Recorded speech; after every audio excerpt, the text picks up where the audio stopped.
gentlemen, welcome to Hero Movie Podcast, your greatest source for superhero movie discussion in the multiverse. I am your host, Adam Portrais, and I'm joined yet again by Mr. Bruce Leslie. I'm a prickly pear, and when a kid gets a Red Ryder BB gun for Christmas, he grows up to make weapons of mass destruction. You gotta watch out, kids. You'll put your eye out. Sean Keenan is still on assignment, but Bruce and I are back here today. I don't know if you can put two and two together there. If you've read what's on your podcast playing device, or you can figure out what this song is. But today we're going to be talking about Iron Man from 2008, the movie that started off the Marvel Cinematic Universe as we know it today. Absolutely, man. Big things came from this movie, and I don't think they were necessarily expecting that. Here's the thing, and we'll get into it obviously, but I think they had plans. But what those plans were and where those plans would initially end up, I don't think anybody had a real idea that we'd be where we are today with this thing, man. Plus, some of the drops that they burned in this movie, you can tell that what happened with the sequels wasn't part of what Favreau's long-term plan was for it, I think. Yeah, I can definitely see that. We'll get into some stuff here, but Iron Man from 2008. We got a lot of fun stuff headed your way, everybody. But let's get into it. Before we start talking the Iron Man here, we got to get into the people who are also the richest people in our hearts. Those are the people that drop down to the iTunes and give us a 5-star review, a.k.a. Humdinger. Humdinger. And we have some more from our Canadian brethren. Bruce, what do you got for us, buddy? Well, this one's short and sweet, just like me. It's from Winna, and it's a 5-star review, a.k.a. a Humdinger. Humdinger! And it's by Smurf Neil. And our Canadian brethren, Smurf Neil, says, amazingly entertaining and funny. A man of few words, wonderful brevity. That's what the Canadians do. They're short, they're concise, and they're to the point. Canadians and Spartans. Mm-hmm. They just get in there. They're like, here's the thing. It's good. Goodbye. I'm like, look, I'm not going to overstay my welcome here. I'm just going to get in. I'm going to say the words that I need to say, and then I'm going to leave politely and say thank you and drop a 5-star. I don't care. And we love those, man. That is so much better. Even just a few words is so much better than just the stars in our heart. Exactly. Yeah, because you can do both of those things, but we encourage you to do both. Don't do just the one because, that's nice, and we'll take it. If that's all you got to give, and you're just like, I'm a man of few words, so few words, I will say no words. Hey, fair enough. But if you write a review, that you can get yourself internet famous, man, because we'll read it on the show. And if you are in another country, such as Canada or the UK or wherever you happen to be from, we're bigger in Australia than I thought we were. I was looking at some numbers and stuff, and I was just like, oh, really, Australia? Wouldn't have known that. I think it sounds so dumb. We got a lot of, I've looked at the thing, and I'm like, we got more people listening in Australia than usual for the Suicide Squad episode in Australia. I think I've got a lot of Captain Boomerang things, Captain Boomerang fans out there, man. So they're just like, I got to see what they think. And then we're like, hey, there's finally a role that we like of him. So, you guys have something to finally hang your hats on. No, I'm kidding. There's tons of great Australian actors out there. And Margot Robbie's Australian, right? So there's a double whammy there. Mm-hmm. There's one that's, pretty much amazing in everything that they're in. Another one who finally got something he didn't completely stink at. But then again, I think I famously dubbed him as Born with a Face You Want to Punch. So yeah, he won me over with Captain Boomerang.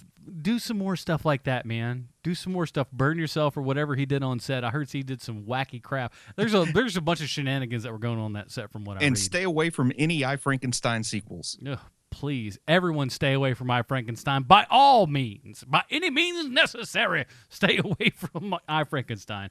But if you do want to listen to I, Frankenstein episode that we reviewed a couple way back, go listen to that. It's a good one. Yeah, better than the movie. It is. It's definitely better than the movie. But there's few things better out there than our good friend Iron Man. And let's get into it, Bruce. Let's take a gander here to the trailer for Iron Man from 2008.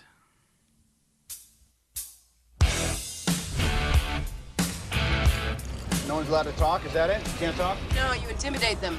Good God, you're a woman. Is it better to be feared or respected?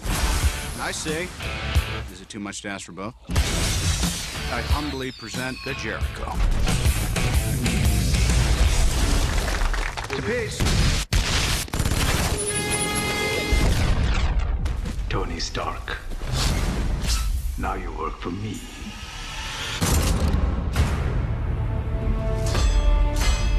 your building stock.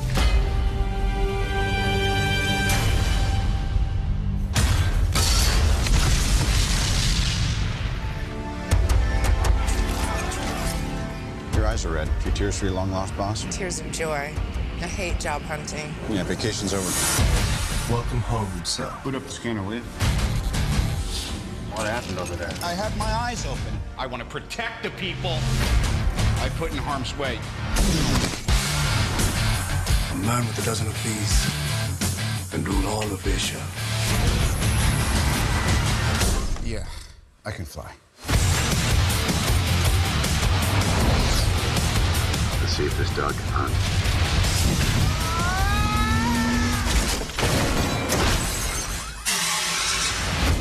So the upgrade is complete. Tell you what, throw a little hot rod red in there.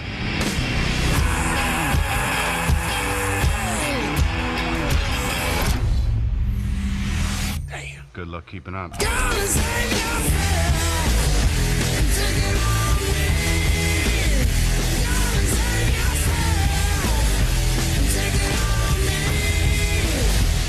What's going on here? Let's face it, this is not the worst thing you've caught me doing. There's been speculation that I'm parading around as a superhero. I'm just not the hero type, clearly.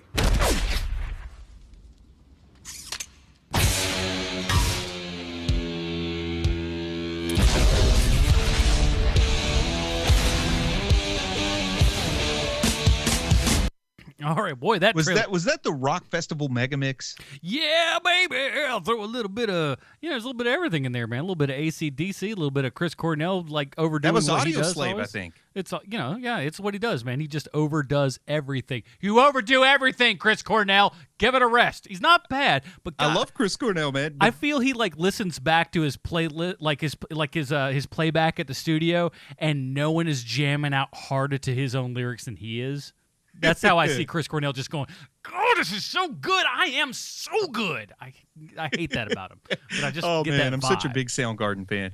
Do you know the Audio Slave connection to this movie? Yeah, Tom Morello's in this, who is a Yeah, he's a terrorist. well but the thing is this is that's Jon Favreau's boy. He's been in a lot of Jon Favreau's stuff. So Now that I didn't know. yeah, all the way back to Maid, baby. Is Boom! Peter Billingsley one of Jon Favreau's boys? He is indeed, actually. Because I thought it was odd to see Ralphie, thus the intro I did, but I thought it was odd to see Ralphie working in a weapons factory. Yeah, man. Him and so Peter Billingsley and Vince Vaughn were boys back in the day. Did a after school special about steroids. Oh, man. Peter Billingsley was taking steroids, and Vince Vaughn was. Don't have the 7 foot tall guy be the one who's a jock. It was good stuff, man. But yeah, they became friends. He's Peter Billingsley's in a lot of Jon Favreau stuff. So yeah. Well, I thought that he only had 2 credits, this and A Christmas Story. No, and that cat he's been around. He's been around the bend a little bit, but he only does mostly acting stuff for Favreau, from what I've kind of seen, or at least remember off the top of my head and everything. Of course, like I said, this is from 2008, directed by Jon Favreau. IMDb plotline, as we know, IMDb always 100% correct in everything they say and or do. After being held captive in an Afghan cave, a billionaire engineer creates a unique weaponized suit of armor to fight evil. This is starring Robert Downey Jr., Gwyneth Paltrow, Terrence Howard, Jeff Bridges, Leslie Bibb, and Paul Bettany, but Jon Favreau himself, and of course Peter Billingsley, of course. Yes. And a lot more. Bruce, let's get down to it. Who in the heck is Iron Man? Well, Tony Stark, like nearly all Silver Age Marvel characters, was created by Stan Lee and Jack Kirby. And he first appeared as Iron Man in Tales of Suspense number 34 back in 1963.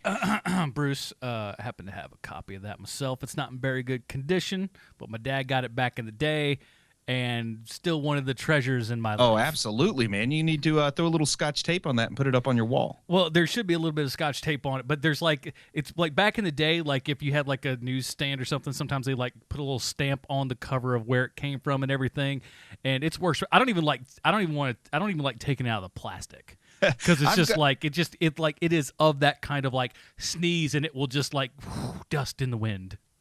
I've got Strange Tales. I think it's number 7, the first Silver Age appearance of Captain America, and it's got like the name written in ink on the front of the little kid that bought it. So I've still got that up on the wall, framed, proud of it. But I got two issues before Amazing Fantasy 15 that doesn't have a cover. oh man, doesn't have anything important in it, but I was just like, dude, they were this so close. You dropped off. It's like, this story's no good. I'm not going to pick up 15. Dang it. Well, initially, Iron Man was a vehicle for Stan Lee to explore Cold War themes, particularly the role of American technology and business in the fight against communism. Commenting on the creation of Iron Man, Stan Lee had this to say: I think I gave myself a dare. It was the height of the Cold War. The readers, the young readers, if there was one thing they hated, it was war. It was the military. So I got a hero who represented that to the 100th degree. He was a weapons manufacturer. He was providing weapons for the army. He was rich. He was an industrialist. I thought it would be fun to take the kind of character that nobody would like, none of our readers would like, and shove him down their throats and make them like him. And he became very popular. So in a nutshell, one of the founding members of the Avengers was created as an up yours to hippies. Now, Lee based the Playboy's looks and personality on Howard Hughes, explaining, Howard Hughes was one of the most colorful men of our time. He was an inventor, an adventurer, a multi-billionaire, a ladies' man, and finally a nutcase. The character's original costume was a bulky gray armor suit, and it was replaced by a golden version in the second story, and then it was redesigned as a sleeker red and gold armor in issue number 48 of Tales of Suspense. Sorry about that. Some people wonder why Tony Stark's father is so darn old. Have you ever wondered that, why Howard Stark is so old compared to Tony? We do see him as portrayed very, very old in a lot of media, actually, yeah. Because, he's a grown man helping out Agent Carter in the 1940s while his son wasn't born until the late 60s. Well, something a lot of casual fans may not know is that Tony Stark was adopted. Now, I thought Daddy was just a rambling man. Hey, talk about winning the lottery. He goes from being an orphan to being adopted by a wealthy industrialist, head of Stark Industries. And Howard got lucky, too, because the boy he adopted just happened to be a genius. Yeah. He enters MIT. By the way, I think he's probably an illegitimate child that Howard just adopted to try to cover it up with his wife. But anyway, He enters MIT at the age of 15 to study electrical engineering. He gets his master's degree in electrical engineering and physics. After his parents are killed in a car accident, he inherits his father's company. And the initial origin story involved the conflict in Vietnam. Tony Stark is injured by a booby trap and captured by enemy forces led by Wong Chu. Wong Chu orders Stark to build weapons, but Stark's injuries are dire and shrapnel is moving towards his heart. His fellow prisoner, Ho Yinsen, who just happens to be a Nobel Prize-winning physicist whose work Stark had greatly admired during college in the comic book origin, Yinsen constructs a magnetic chest plate to keep the shrapnel from reaching Stark's heart. Stark and Yinsen use the workshop to design and construct a suit of powered armor, which Stark uses to escape. But during the escape attempt, Yinsen sacrifices his life to save Stark's by distracting the enemy as Stark recharges his suit. After escaping, Stark goes to rejoin the American forces, and on his way, he meets a wounded American Marine fighter pilot, James Rhodey Rhodes. Now, in 2005, Warren Ellis wrote an official update to Iron Man's origin story. In Ellis's story, Tony Stark is a weapons designer whose weapons are being used against Al-Qaeda in Afghanistan in the years just prior to the Second Gulf War. During an inspection tour, one of Stark's own bombs detonates, sending a piece of shrapnel into his chest, nearly killing him. When he's captured by Afghan terrorists, Tony creates his first suit of armor once again with Ho Yinsen and escapes the terrorists, with Yinsen once again being killed during the escape. Now, in 1982, Tony faced a foe that may at one point have qualified as a frenemy, Obadiah Stane. And Obadiah was a man with a story perhaps as tragic as Tony's. When Obadiah was a child, his father, Zebediah Stane, because, man, they love those names in that family. But anyway, Zebediah Stane was a degenerate gambler who played a game of Russian roulette and shot himself in the head while his young son watched. This trauma caused Obadiah to go bald. And that's not a joke. That's really how it went down in the comics. Kid sees his dad shoot himself, all of his hair falls out. Kind of like the peanut butter solution in Harem Scarum. Anyway, Stain was a ruthless manipulator who studied his adversaries to find weaknesses to exploit. For instance, when he was a kid, he was playing a chess match against another boy, and he killed the boy's dog so that the other kid couldn't concentrate on the chess match. Heck yeah, boy. Get him. Now, Obadiah Stane becomes the president and CEO of his own company called Stane International, and he's a munitions dealer. He also goes into business with Howard Stark. But after Howard Stark dies in that car accident, Stane turns his sights on acquiring control of Stark Industries. With S.H.I.E.L.D.'s help, Stane buys out Stark, which he then renames Stane International. Looking through Stark Enterprises records, Stane discovers Stark's notes on the Iron Man armor. Stane assigns a team of scientists to decipher them, and they eventually create the Ironmonger armor. Stane dons the Ironmonger armor and confronts Tony Stark personally, but the villain learns that even in the Ironmonger armor, he's no match for Stark. Refusing to be arrested and humiliated, Stane fires his repulsor ray beam into his head. He disintegrates his own skull. So I guess the take-home message is that parents shouldn't play Russian roulette in front of their children. Hardcore. Oh, man, oh, man. I did not know that backstory, but geez, that brings a lot to this character, man. Now, I'll say, Favreau wanted to put a touch of realism into this movie, but I would have loved to have had a childhood scene of Obadiah Stane with all his hair falling out at once. Just kind of drapes down his face, and then just like, oh no, it's just like, which are you? Okay, Bruce. Yeah, we're gonna put it back. Old Bruce is the age of 10 years old. You see your dad kill himself and your hair falls out. Which are you more upset about? Because you got I just bought a new comb. That's the reason why you're upset. I just bought a new comb, 49 cents down the drain. I got this big jar of Brill cream. Nowhere to put it. It's the only hair I had at this point, Dad. What am I gonna do? Your dad's dead on the ground. Yes, but the glorious locks. I wanted a mullet, just like Billy Ray. We can say that though, as men with like full heads of hair. Yes. We're the few, the proud, man. Yeah, it's like people like when you get into your 30s, like mid 30s and 40s and stuff, and you still have all of your hair. It's pretty darn good. Yeah, because I've got multiple friends that are sporting the old Telly Savalas now. Yeah, all members of the HMP, full heads of hair on all of us, all handsome. Not as all handsome as Keenan, but handsome enough as far as the hair department goes. Beauty's in the eye of the beholder, as long as the beholder's had too much to drink. Yeah, just as not like well, I'll lower my standards well enough for use. Why not? But yeah, man. So 2008 comes along, and we've had plenty of superhero movies by this time. It's not like there was something not that anybody was shocked of like, oh no, another superhero movie's coming out and everything. But here's the deal, man. This was the one that kind of came out, and everybody was like, okay, what's Marvel going to do with this thing, man? This is a C-list character. And I don't know about you, but man, oh man, when people were saying that stuff back there in 2007, 2008, when they were ramping up to this thing and everything, I took great offense to that. I always liked Iron Man as a kid, like from coloring books and stuff, and I always thought it was cool because he's a dude in a suit. I could grow up and maybe get a suit, so I liked him. I knew I couldn't be Captain America or Batman or the Hulk. But Tony Stark, he gave you something to aim for. So I kind of thought maybe I just liked him more than other people did. But you're right. He was considered C-list, but I think part of that reason is he's like the only legitimate Marvel character that hadn't had some live-action interpretation at this point. I mean, Doctor Strange had a 70s movie. We had the Incredible Hulk series. We had Reb Brown. We had Spider-Man. We had the stuff Fox was doing, stuff Sony was doing with Spider-Man again. So we even had Blade to the screen, but we didn't have Iron Man. So it kind of makes sense. If they want to try something new and fresh, you don't want a character that's maybe tainted with a previous reputation, which, let's be honest, in 2008, most things that had a previous reputation had a negative one. No, you're not wrong. You're not wrong there. And so, but this was not Tony Stark was not a household name by any stretch of the imagination, but it is so wild today that it is. And I'll also say when I got into Iron Man in the comics, it was at a time when Rhodey was wearing the Iron Man armor. So to me, like, it was a while before I realized Iron Man wasn't this black guy, so I can see where folks would say people don't know Iron Man as well as those other marquee names. Yeah, and I could say like mine was I guess the time that I really got into like Iron Man was probably like late 90s, early 2000s-ish kind of Iron Man.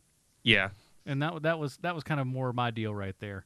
But, you know, so I had been a fan of Iron Man. I grew up in a household where, you know, we were all comics all the time. I don't remember, you know, there being a time where there weren't comic books in the household. So I was like, man, this is going to be great. You people don't know what you're in for.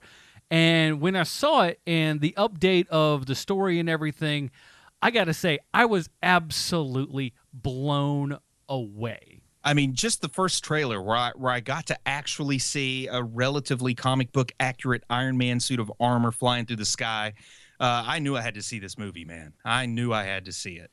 And what they did was, to me, that they seemed that they did in this movie more so than the majority of comic book movies out there. I mean, for the time, of course, you've updated to, you know, we can't have Vietnam now because that won't make any bloody sense. But for the most part, they kept really, really true to the Iron Man story.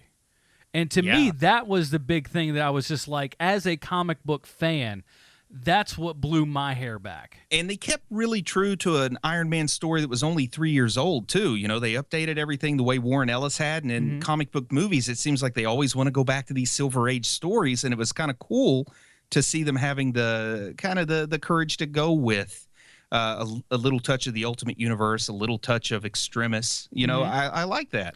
Yeah, it's just like you kept that little dash in there, and then but you still have like kind of the Jensen bit in there to where it's still old school flavor back to the old stuff and everything. And it was all the little touches to me that made all the difference. Bringing in Obadiah Stane, a character who showed up for, you know, just a couple of issues back in the 80s, that was a pretty strong move too. Exactly. I mean, because I mean, and that was a big thing at that point. Like, I was not super aware of the character, so I was like, "Oh, well, this is interesting," and then got a little bit more into the deal and everything.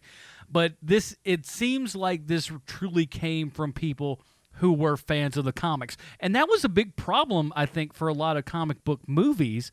And I think what this new era of Marvel would eventually kind of usher in is things that were very much, while not, you know, point for point exact, because you don't really want that even, I don't think, but was really, it had a reverence for the comics.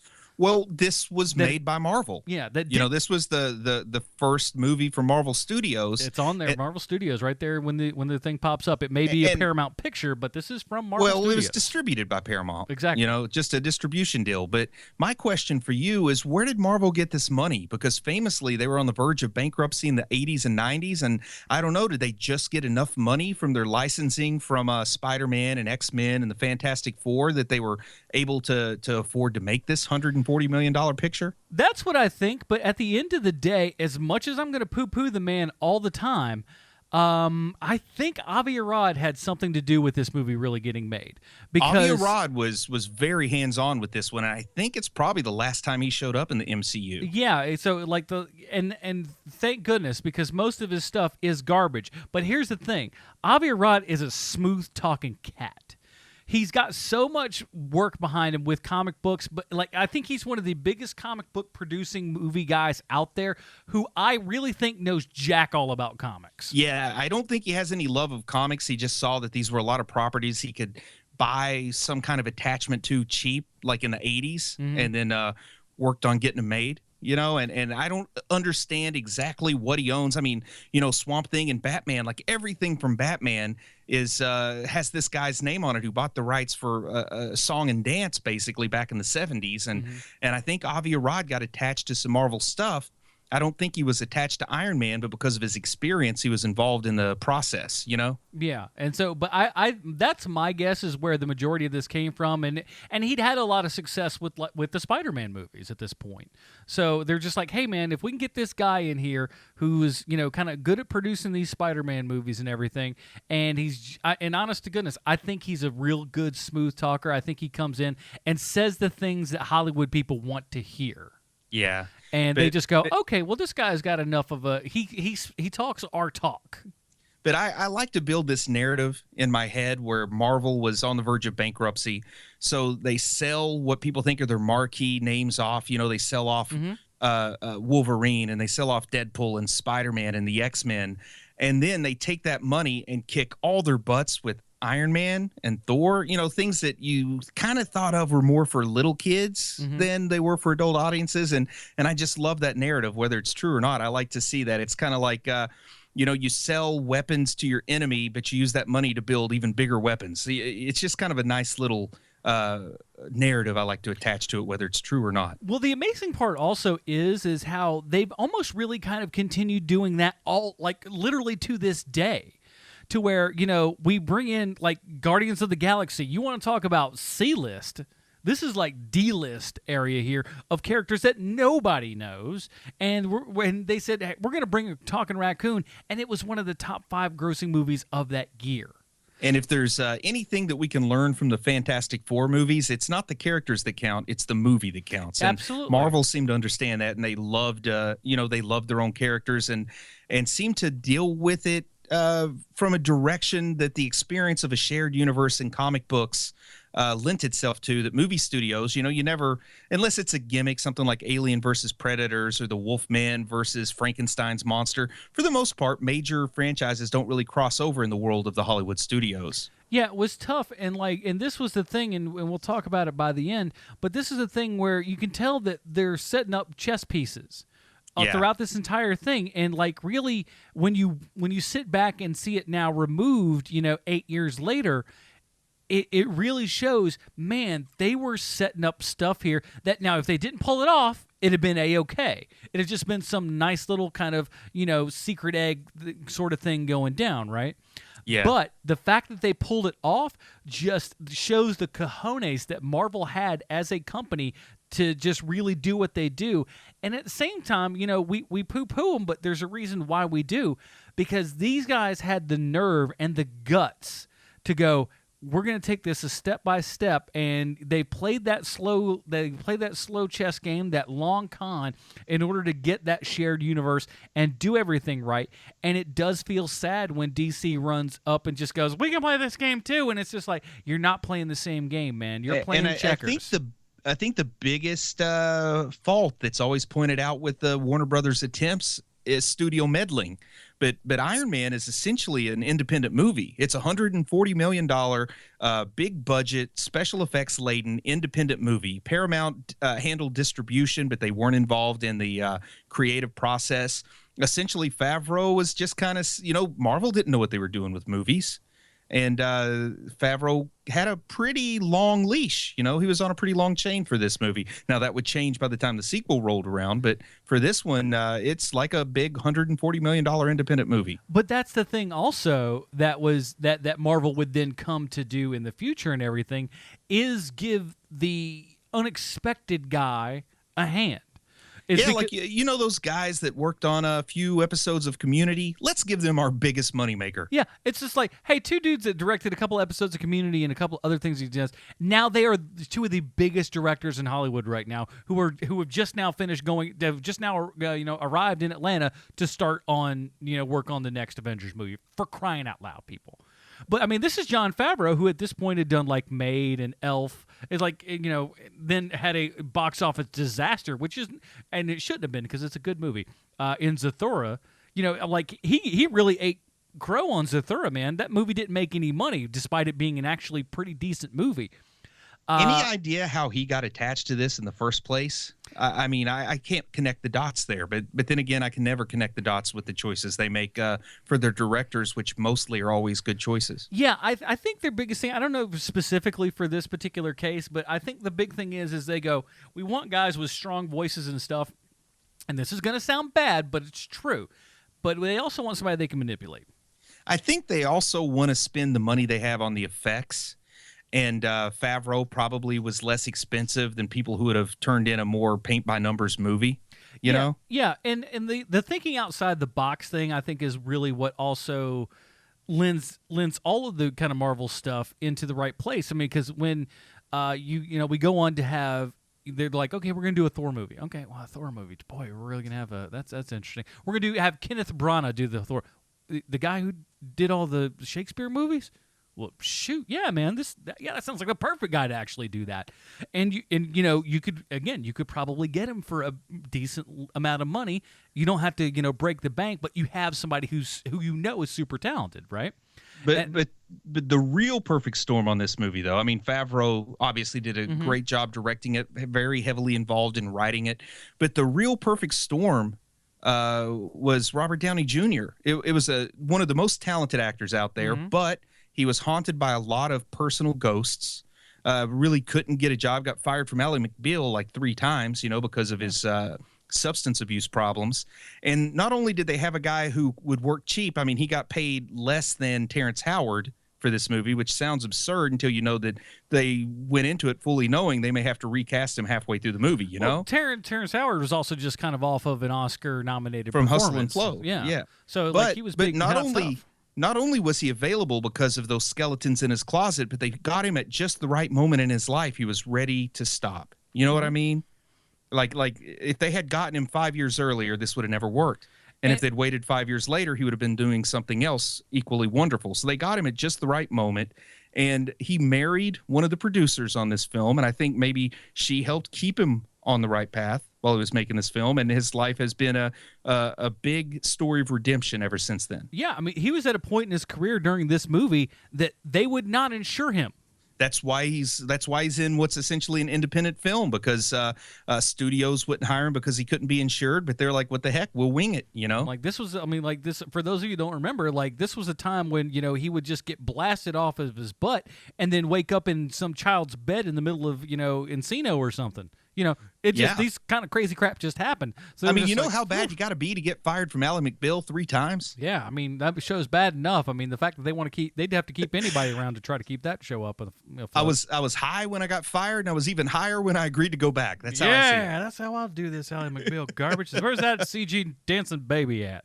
Yeah, man, if they put that baby in an Iron Man suit. Ooh, I think we see that's a spinoff right there. But no, so here's the thing, man. So I remember back in the day, like when I was in film school and everything, because I'd always been kind of on this, like I've always been a comic book guy, so I'm always on top of the movie stuff because I love the X-Men movies, I love the Spider-Man movies and everything, and so, but I had always heard about Iron Man going down, right?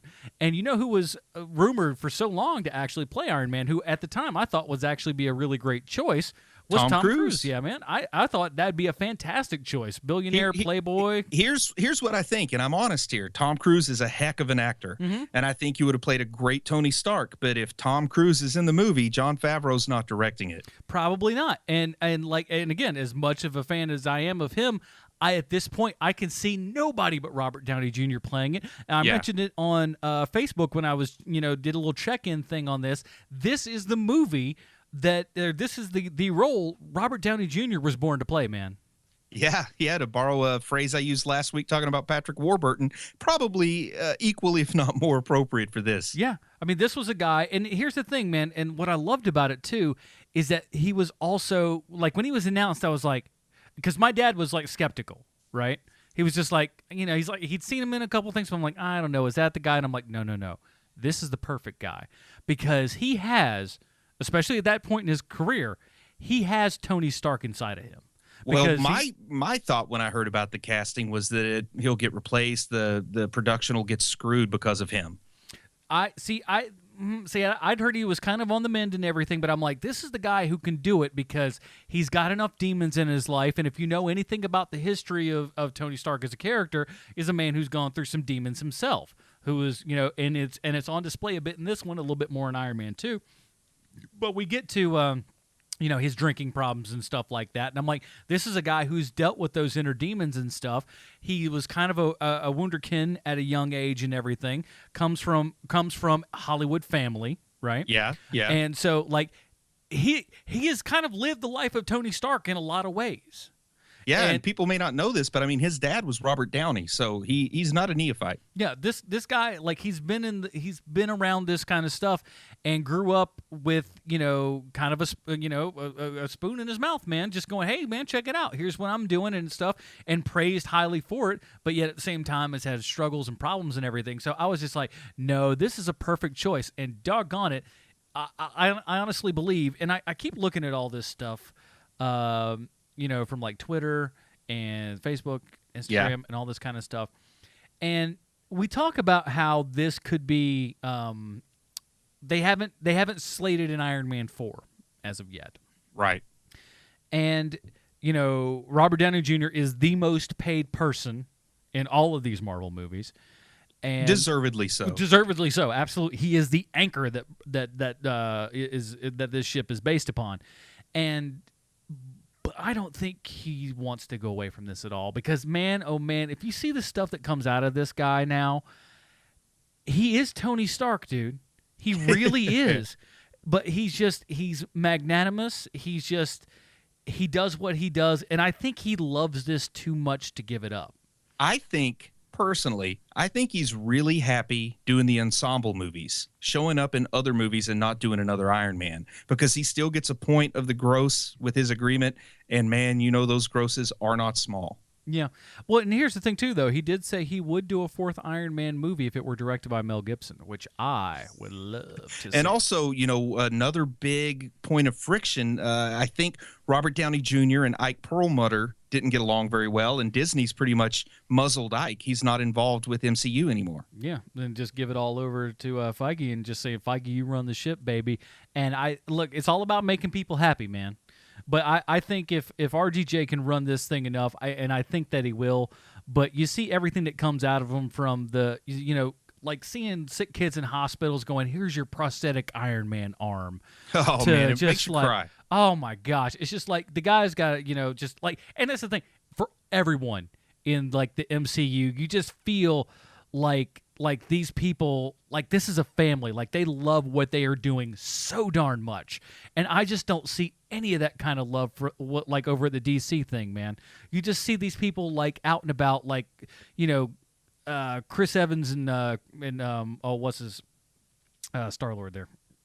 Chris Pratt. Chris Pratt. I knew it was Chris. I'm like, what's up with Pratt? Chris. Who are sitting there making wagers on Super Bowls and like, hey, you'll go to this, you know, hospital dressed up as this person and that kind of stuff and whatever. Just they get it. These people, they all get it, dude.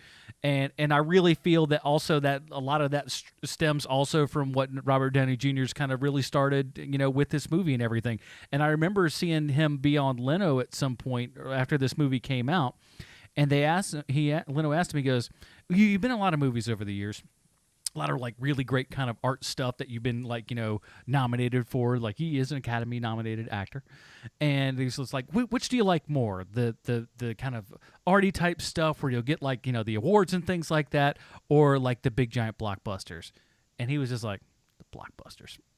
He's like, this is what I want. He's like, I would rather have tons of people see what I'm doing and then to do something that is great, but nobody watches it. And he had a lot of those. He's making good blockbusters, turning in good performances, so he kind of gets the best of both worlds. I want to go back to that. I want to go back to that sort of construct I've been using. Is Iron Man was in a lot of ways an independent film, so he got the best of both worlds. He got the blockbuster and the independent film, and when you go across, and you have a much lower paycheck than he would get in all future movies. But that kind of changed. That changed quick, man. But yeah, so when this thing came out, I was looking forward to it, and I was shocked at how everybody took to it like water, man. Everybody really enjoyed this, embraced it for what it was. And I think this movie a lot of times also gets a little bit of slag about how, you know, it's Ironmonger. Yeah. I think that's the big thing. But here's the thing, man. Going back and rewatching this thing, busting out the Blu-ray, listening to it, you know, high def, 5.1 and everything. And I got to say, it does not bother me in the least.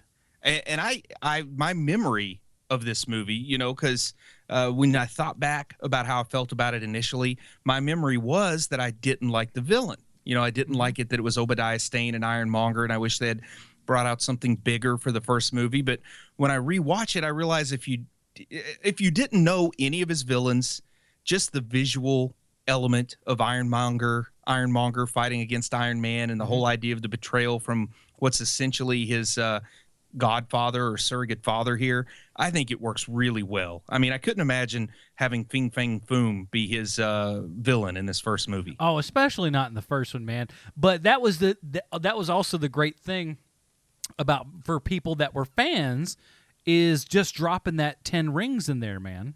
Yeah, and like I said, one of those kind of throwaway things where I don't think that Favreau thought that this franchise would play out the way it did, because I felt like that throwaway of the 10 rings didn't really pay off in Iron Man 3 when we do get to meet the Mandarin. One of my biggest complaints about any MCU movie is the way Mandarin was treated. And I know they put out the little featurette to try to put a Band-Aid on the bleeding, but it didn't fly for me.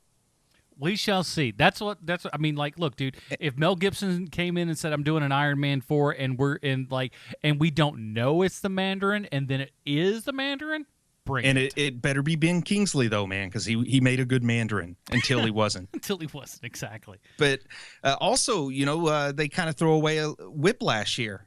They give you the fan service because when he's fighting against those F-22 Raptors, their code names are Whiplash 1 and Whiplash 2. Mm-hmm. And I don't think you throw that fan service in if you realize Whiplash is going to be the villain in the next movie, Yeah, that one, you're not wrong there for sure.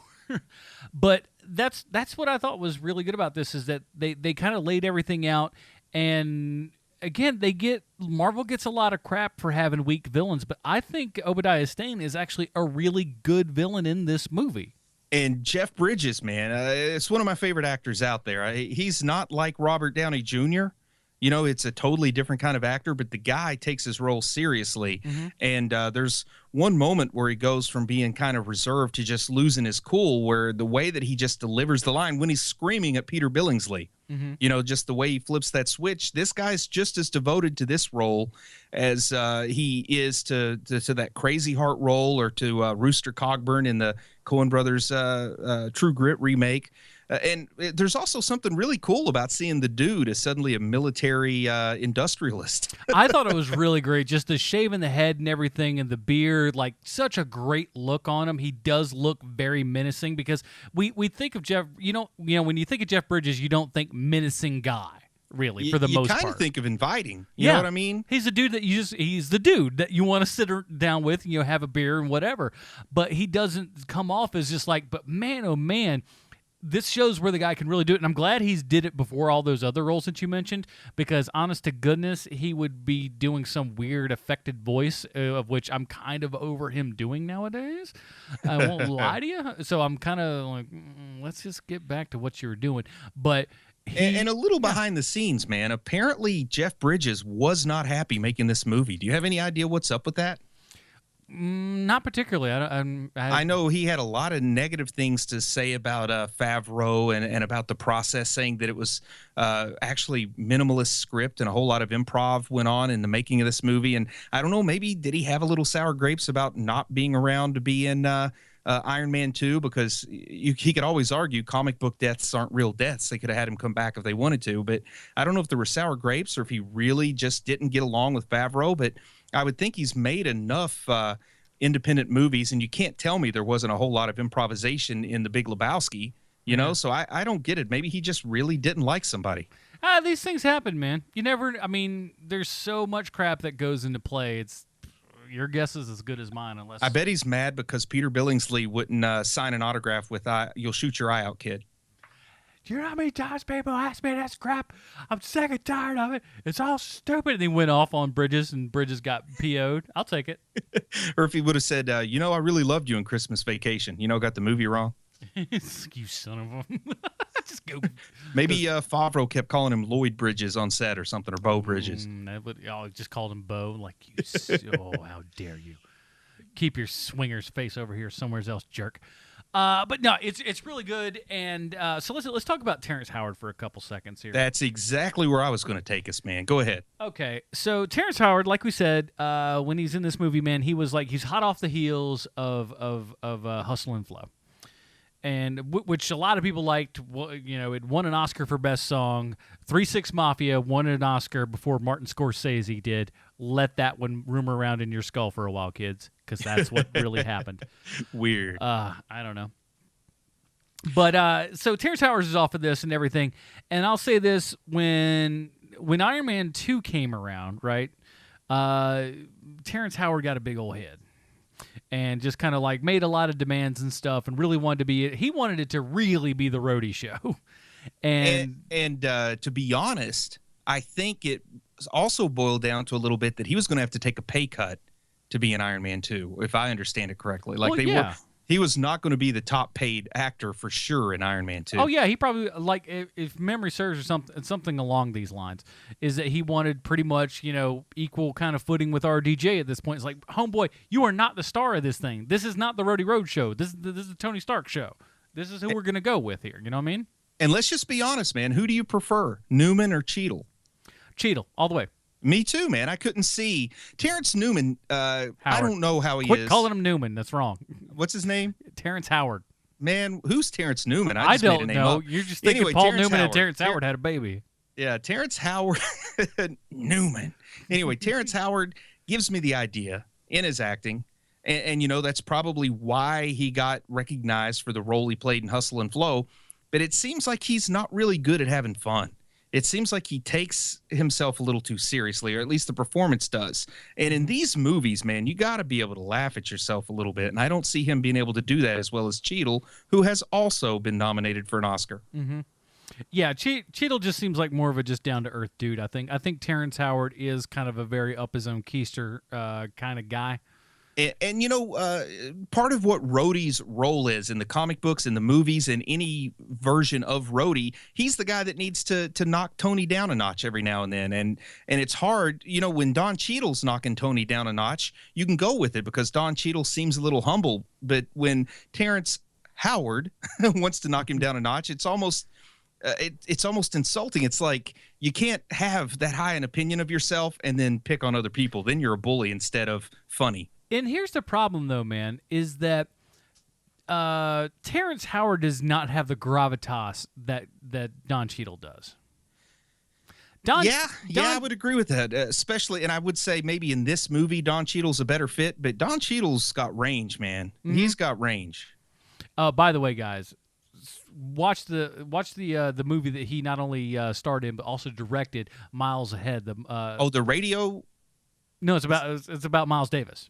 Oh, okay. I'm sorry. I was thinking there was one where he was a radio DJ or something. But yeah, this sounds awesome. I need to check that out. He plays Miles Davis. It is so good. Like, while watching the trailer and stuff, I thought, oh man, the voice is really gonna, because he does like the real kind of Miles Davis, a real raspy kind of thing. And I thought, man, this is gonna get on my nerves. And like, once you sink into it, you totally buy it. It totally works. But that's to me, like, he can do Rhodey Rhodes and he can do Miles Davis. The guy is super, super talented. I think far more talented than Terrence Howard. Sorry, Terrence Howard, but he just comes off as like he just barely even is caring about reading his lines in this movie. And I don't know why they thought they had to have Terrence Howard. I mean, you've already got Jeff Bridges. So if you want to have a little bit of respectability from the awards folks, but there's a part of me that wonders if their backup plan was Robert Downey Jr. makes it halfway through and then goes off the wagon, then we just write Demon in the Bottle into this, and Terrence Howard puts on the suit and finishes the movie. I really think that was their backup plan, because I don't know why. You really don't need to bring in Terrence Howard and pay him as much as they paid him for the role that he has in this finished cut. Well, that's the thing, though. I think it really, at the end of the day, it all comes down to he was a name that was really starting to get out there, and so he was hot enough to where, like, he wasn't demanding, like, egregious amounts of money, but he was still hot enough to where you're just like, hey, man, we got this really, hip young actor in here and everything, and we're going to bring him in there. And it turns out, oh, the guy's kind of a D-bag to work with. Yeah, that's not a good way to build your career in any field. That's the problem, is that everybody was just like, okay, this guy is actually a really big jerk, and they found it out super so on Iron Man 2 when they were just like, I want Rhodes to be in this more. It's just like, fool, this is not your decision. Which, amazingly enough, Rhodes had a great part in Iron Man 2. Which is funny to think he was complaining for more. Well, and here's the thing, and who knows? They may have got Cheadle and were just like, oh, well, we can do more with this. Let's do more than really pee him off. But I honestly think there was like a plan B that if things went sideways with the personal struggles in Robert Downey Jr. They were going to have him demon in a bottle or kidnapped or something. Rhodes was going to put on the armor, go rescue him, and just get a guy with a bag over his head where you don't see his face and say, like, okay, the armor's yours now, and then it's CGI the rest of the way. It's an amazing Earth 2 you've conjured for us. Oh, man, I'm just telling you that I don't know why else you bring in Terrence Howard. You've already got star power. You've got Jeff Bridges. You've got Gwyneth Paltrow. You got Peter Billingsley, for heaven's sake. You don't need to bring in Terrence Howard. One thing that I was, I don't say I was surprised about, but one thing maybe I didn't remember as deeply as I had was, man, oh man, is this movie funny. Well, I remembered it being funny. I mean, remember that's being what funny. I like about Tony Stark. I remember it being funny, but I didn't remember it being like just as on point, sharp, funny. Like the conversations that he has with his animatronic, robots and stuff in the house are unbelievable. Like just with the fire extinguisher thing. It's like you point that out, like the timing and everything is so good. All he's doing is acting up against a stupid machine. Dummy, and yeah. Man, oh man, it is funny as all get out. I love everything that they're doing in this, and I mean, this wasn't the first Stan Lee cameo, but what a great cameo for like in the kind of modern MCU. And it was a perfect choice to have him sort of mimicking Hugh Hefner because, man, that's a comparison I couldn't believe no one had made before. They're like, "Hey, Hef, turn around," just like, "Oh." Have you seen this thing that they're putting online? I didn't realize this, and I subscribed to it. But there's a YouTube thing where he's basically going. It's almost like Stan's soapbox, but it's on YouTube. Yeah, it is hilarious. Oh my God! Like they just need to. Whoever's doing that needs to do it better. But just as far as getting the word out there, that's a great compliment. Well, just as far as getting the word out there, because I didn't know it was a thing. And like I'm watching like these 15 things, and it's all like Stan's soapbox, and it's that kind of like tongue-in-cheek crap that Stan does. That it's funny, man. It's actually Stan Lee doing it. It's not an impersonator. No, this is 100% him, and it is funny. Oh man, I got to go check that out. It's funny stuff. We'll link it up in the show notes. But man, I just good stuff. I'm just excited. But this was kind of like the big, outside of they did it in X-Men and everything. But this was more like hey, we're gonna really put him front and center. Now, I've got a couple more points I want to make sure we cover before we run out of time. But first off, let's talk about Pepper Potts. Okay. How do you feel about Pepper Potts? How do you feel about Gwyneth Paltrow? Did you have expectations going into the movie? Did they change after seeing the performance? How do you feel just overall about Pepper? Here's the thing. She's fine. She's not like I've never been like a big giant Pepper Potts fan as far as comics goes. I agree with you there. She's just kind of she's very throwaway to me. And I think Gwyneth does what Gwyneth does well enough in these movies. I'm not blown away by it, but I think she's very serviceable in the role that she plays. Yeah, I guess what I would say, trying to put it with just the right degree of volume to communicate the point. But first off, I am not a Gwyneth Paltrow fan. Like if she, I wouldn't watch any of her movies because she's in them. You know? She's not a draw for me by any means, no. Not only is she not a draw for reasons that I can't quite wrap my head around, I just get the idea that I don't like her, like as a person, not just as an actress. Yeah. But well, when you name your kid Apple, what can you do? Name your kid after your phone. Anyway, but I think she does fine. I forget it's Gwyneth Paltrow to a degree. I think she does a good Pepper. The fact that she's come back for 2 more after this, I'll give her credit for that. But I didn't miss her when she was written out of Civil War. Like I said, I feel like I should hate her performance, and I don't. So I guess that's a good thing for her. I don't know. Right? It almost felt more powerful her not being in there for Civil War. Yeah, I thought that did. I believe it or not, the character not being in there, I think said more for the character. You know what? I guess you're right, man. I'll agree with that.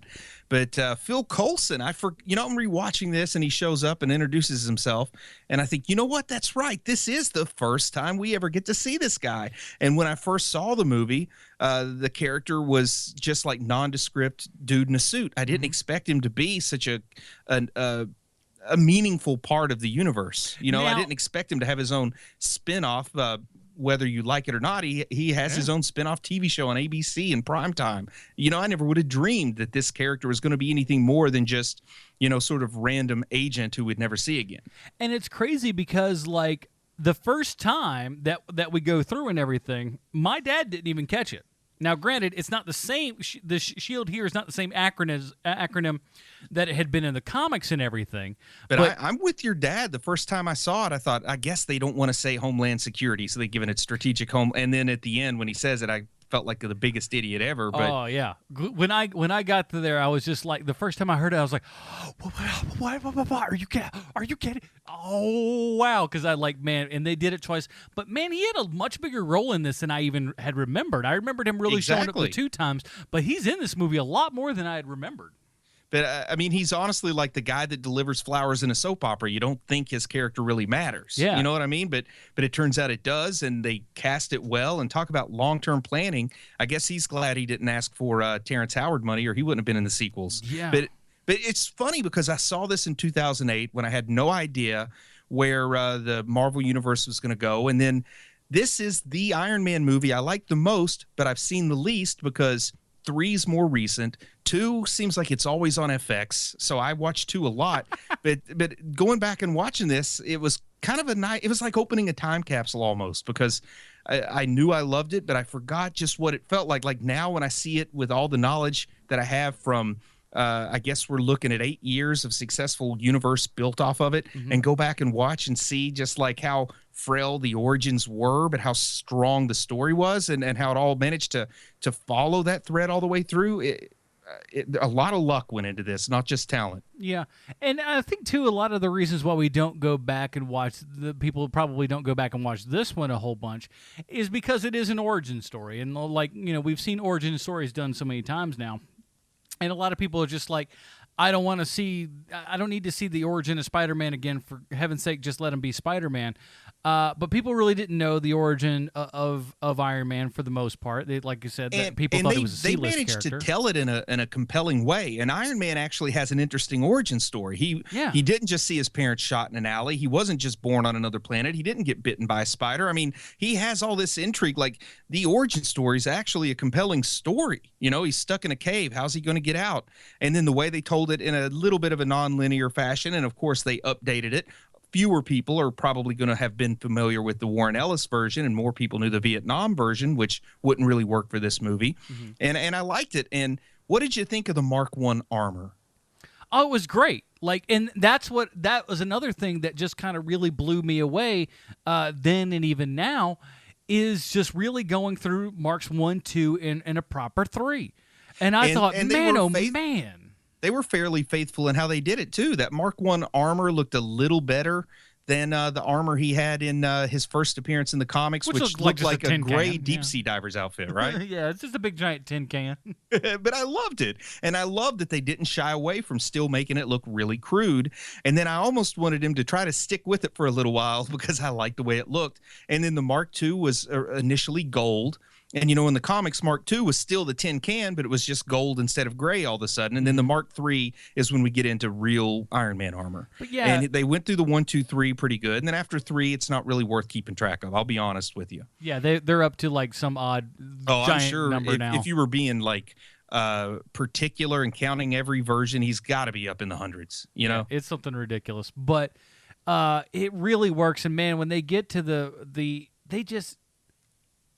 to me, and that, like, they really get to what works with, how the suit is, the wonderment of him kind of testing it out and everything, the getting to fly, getting to do this. You have that feel with him. I think they did one of the smartest things that they've ever done, which they did in comics forever. But I was just like shocked they did it in the movie, and did it so darn well, was inside the helmet. Oh, yeah, I was man. Really all the shocked CGI. at how well 2008 CGI they got ILM to do it, so I shouldn't be surprised that it was good. But still, I kind of expected to see some flaws in that CGI, being that every bit of it holds up. Yeah, that it's 8 years old and it's pre-Disney. But, man, ILM, they earned their money on this movie. It holds up so darn well. But I love that. I love the fact that, he does what everything that he does, he does for a reason, and it absolutely works every time. Yeah, I also thought that Happy had a bigger role because he's got a bigger part in Iron Man 2 and 3, you know? Yeah. So I kind of thought that Happy had a bigger role in this, but I guess, you know, Favreau, it's a big deal directing this. He's never directed anything with a budget like this. It probably would have been a little stressful for him to have the role as large as he had in Iron Man 3 when he didn't have to direct, you know? And this was more of the time where he was kind of taking that more directorial type role than acting role at this point in his career, where he was just like, I'm going to focus a little bit more on directing and stuff. Now he does a good handle of both. Yeah, but this is, you know, this is going to be overwhelming. Well, I'm sure he had a pretty darn big budget on Elf, but nothing like this. Yeah. You know, Elf might have been 30 million and this is 140. Yeah, it's a big step up to the big leagues. But, man, everything plays out exactly how it's supposed to be.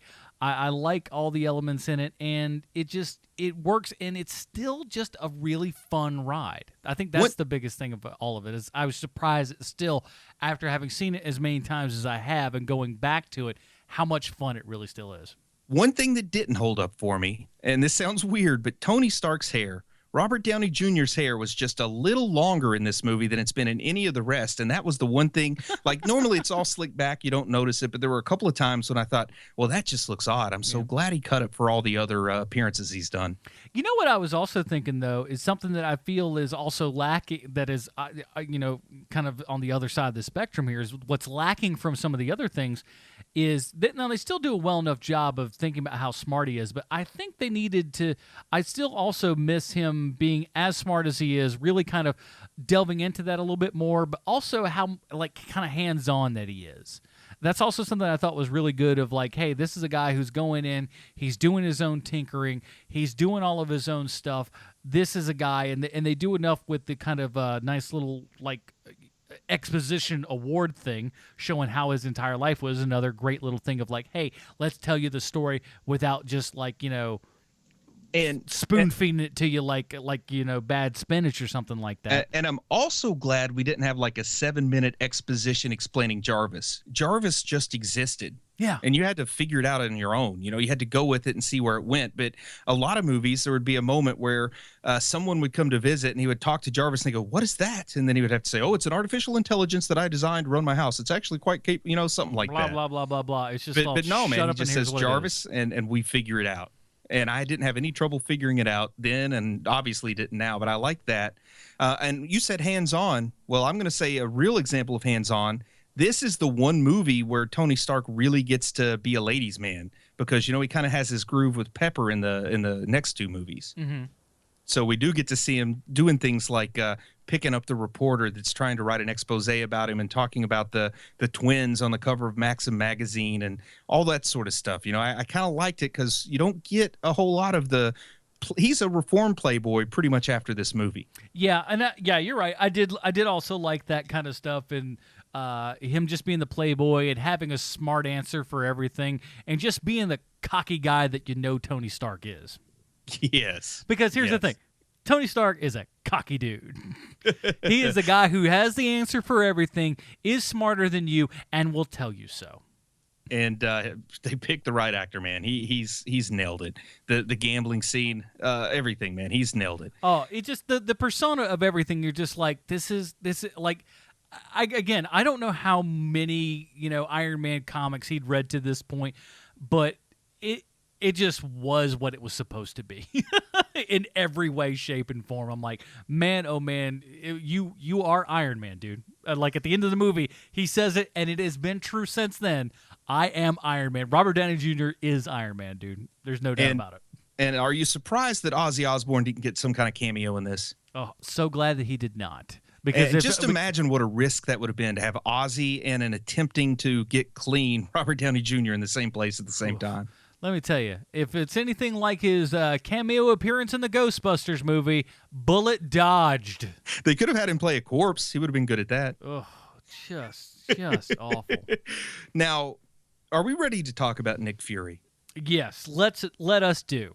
Now, I had kind of sadly been spoiled, like, because there was like a little local comic book convention, one of the ones that are held in like hotels and stuff, where it's mostly like dealer, just go and fill in your back issues kind of. It's sort of almost like the comic book equivalent of a flea market. I know what you're talking about. Yeah, it's one of those.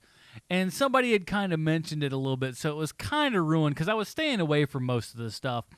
But man, oh man, when you stayed after the credits and you hear his voice, you hear Sam Jackson go, "I am Iron Man." Now, at this point, if you were like me, you'd read the Ultimate comic books, and there's no doubt in your mind that this is Nick Fury, because let's be frank, Hitch drew Samuel L. Jackson as Nick Fury. No, there's an issue of the Ultimates that predates this movie where Nick Fury says, if they ever make a movie about me, they better have Samuel L. Jackson play my part or something like that. Yeah. I mean, he called it out. I mean, Brian Hitch said, I want Sam Jackson to be this, or maybe it was, I don't know, maybe Mark Miller, but, Hitch drew Mark him. Miller has a long history of trying to do that, and if he's the one who did this would be the first time it actually worked out like he That's intended. true, but I honestly, I think this is all Brian Hitch. Yeah. I really think it's Hitch. But man, oh man, because you look at, there's a couple of spreads in there where you just look and you're just like, no, that's not like, oh, I drew a black guy and he kind of looks like. No, he drew Samuel L. Jackson. So when he comes out and like it's the shortest of all the kind of buttons for all these Marvel movies, but it's the first one, it's the shortest one. But man, oh man, what this led me to in the parking lot after this movie was unbelievable. I want to talk to you about the Avengers Initiative. I was like, you've got to be kidding me. No, you did not just say what I think you said. And, man, the floodgates opened up from there, man. That was just a call to arms to this entire MCU. And, man, oh, man, was it pointing to the stands and just making that shot. And there's not a lot in the scene, but it was written by Brian Michael Bendis. That scene wasn't written by Favreau. Yeah, and here's the thing, man, and I'll say this, and it's the reason why I think so many of these movies are so darn good, is that they've had that Marvel brain trust almost since the beginning, to where they've gone through and they've gotten a lot of comic book writers and television writers and movie writers and got everybody into the room and said, you guys are going to be we're going to have these writers. These are going to be the writers for these things, but you guys are going to be the ones that help shepherd this thing in. Yeah. There was a big crew of consultants, comic book writers that were consultants here. So they went to the people and said, we need to figure out why these things work here. And they consulted these people, and they really brought in what helps make all these things tick. And I think that's something that is kind of lacking over at DC, is them really getting in and just kind of asking the people who need to know, and hopefully that's being changed with Jeff Johns helping with the Batman stuff. I also feel like it's too little too late, and Jeff Johns, great comic book writer, his movie track record's not so good, man. He was very hands-on with Green Lantern. I don't know that, and like I said, I don't know who to blame for that. I don't know if it's him or... Let me give you my confession about this in-credit scene. Alrighty. Okay, so I go to see this opening night. Mm-hmm. I have no clue there's an end credit scene. I sit through like the animation credits when they're playing the Black Sabbath song. Then when like the regular credits start rolling and they're playing like their elevator music kind of stuff, I'm up and I'm out of there. That was what was so good about it, man, is because everybody that was like did stuck around. I'm up and I'm out of there. The next morning, and this is, 2008, so I don't watch movies then the way I do now. Yeah. I go home the next morning, I'm looking at some reviews, and I see this thing about this after credits scene. And I'm like, oh man. I had no idea. Like, there should be like a sticker on your tickets to sit through the credits, because now, am I going to go pay $10 and sit through the movie again? I mean, now it wouldn't even be a question. I go see these movies at least twice in the theater whenever I can already, but in 2008 I didn't. Mm-hmm. And $10 was a little bit more then than it is now to me. Yeah. So I had to wait until I picked this up on Blu-ray. This was one of the first Blu-rays I ever got. I think it was one of the close ones for me, yeah. And then I just went to this chapter, skipped straight. I watched the end credit scene before I ever rewatched the movie. That's awesome. But I had, like a 6 month wait. It was a pretty long wait before it came out on Blu-ray. But then after that, man, I learned my lesson well. I sit through the credits on every movie now. I don't care what it is. Oh, there are people, and that's the thing, man, is like, even when some of these people still walk out on these things, I'm just like, are you people mad They're showing something afterwards. I mean, people sat to the end of Suicide Squad because, heaven forbid, there might be you had a mid credits ender, but you didn't have an end credits one, which Marvel's kind of been doing now, is doing the dual end credits.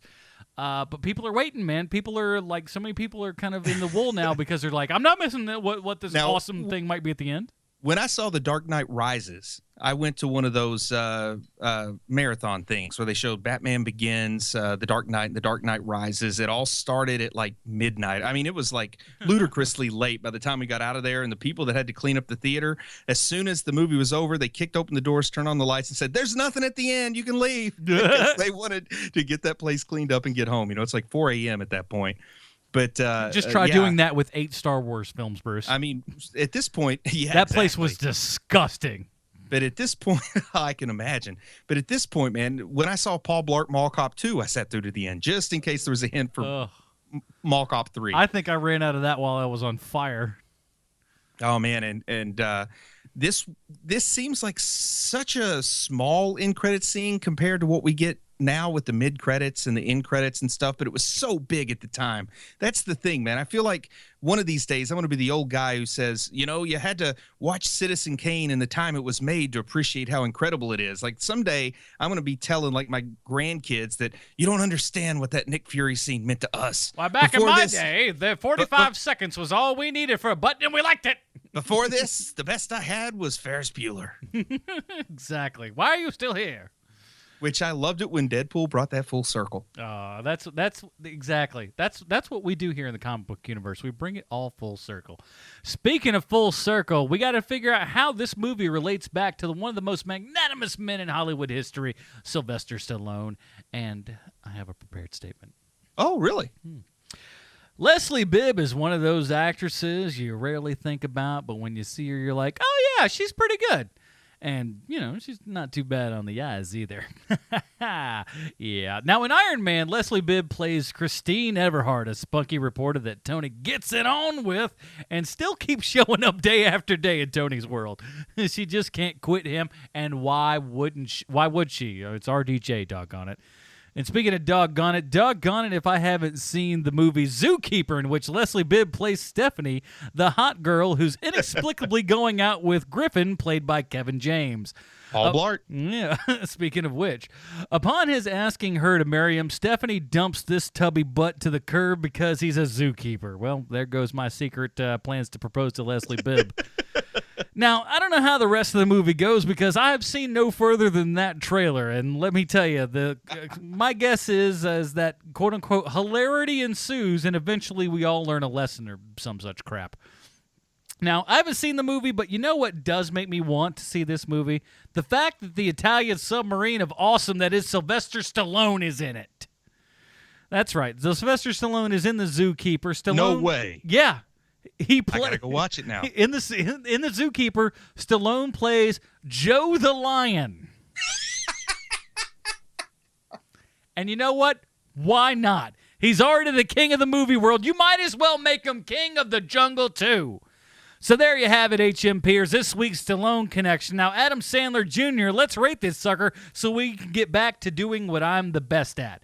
Nothing. Bruce, let's get to it, my friend. What is your patented Robin ratings for Iron Man from 2008? You know, this could easily be a Dick Grayson, but you can't ignore just how important this movie is historically. This built the MCU.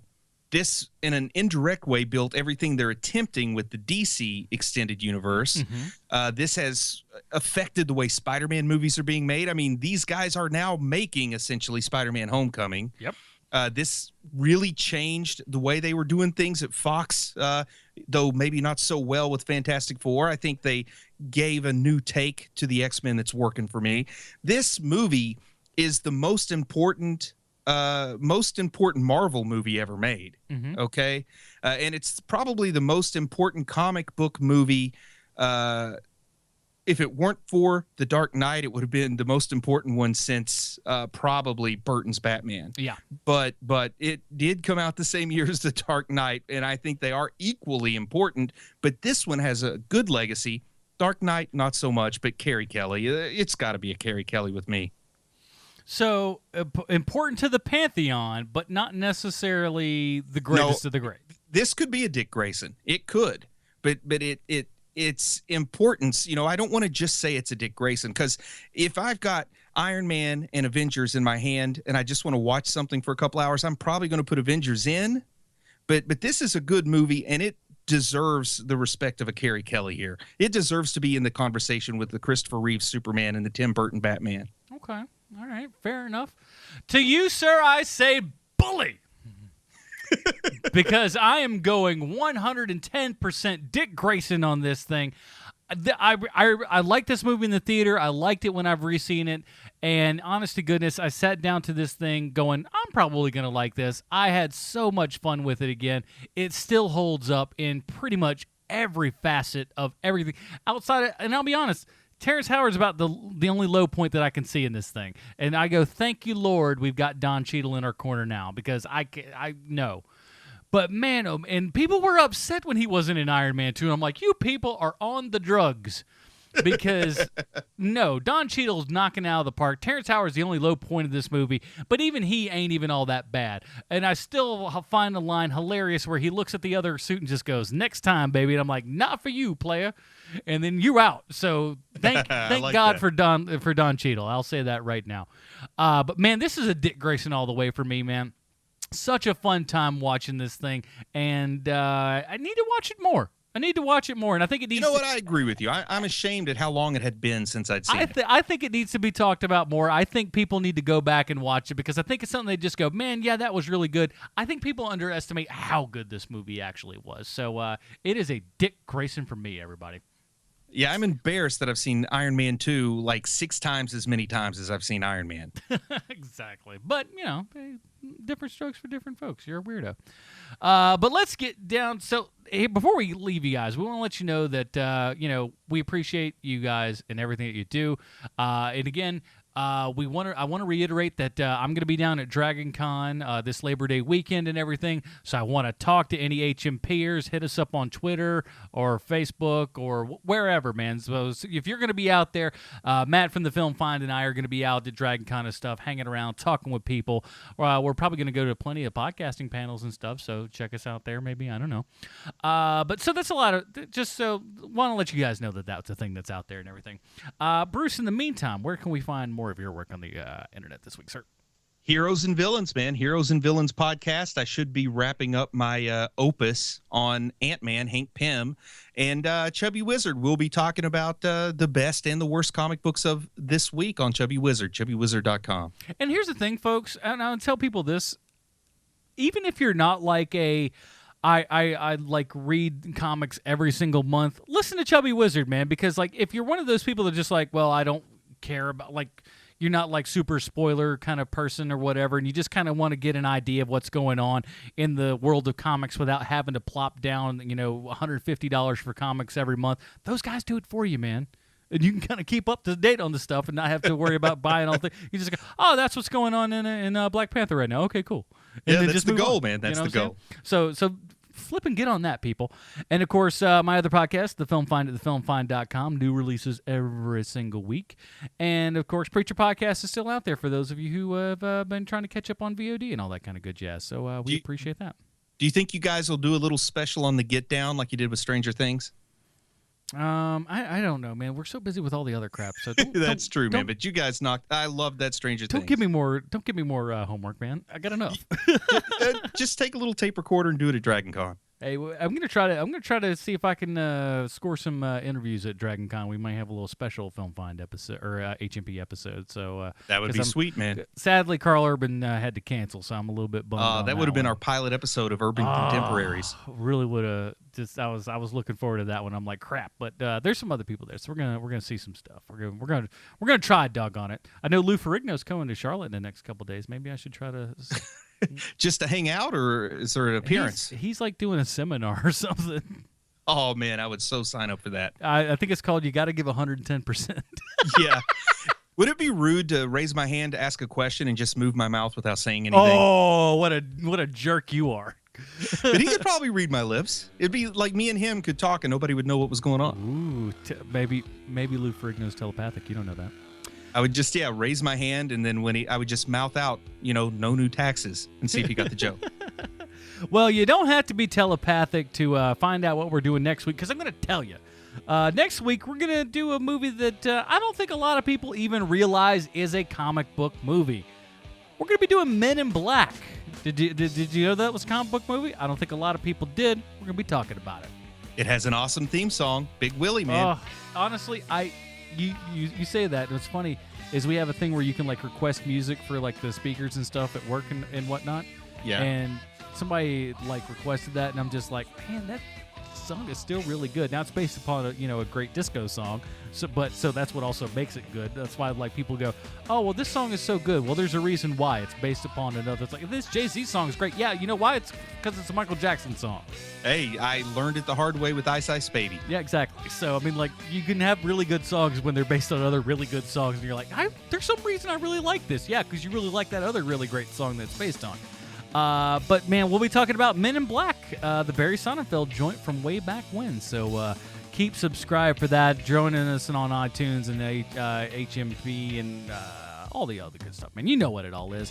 That is it, everybody. Again, for the absent Sean Keenan, Bruce Leslie, I'm Adam Portrais. Stay super, everybody.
Just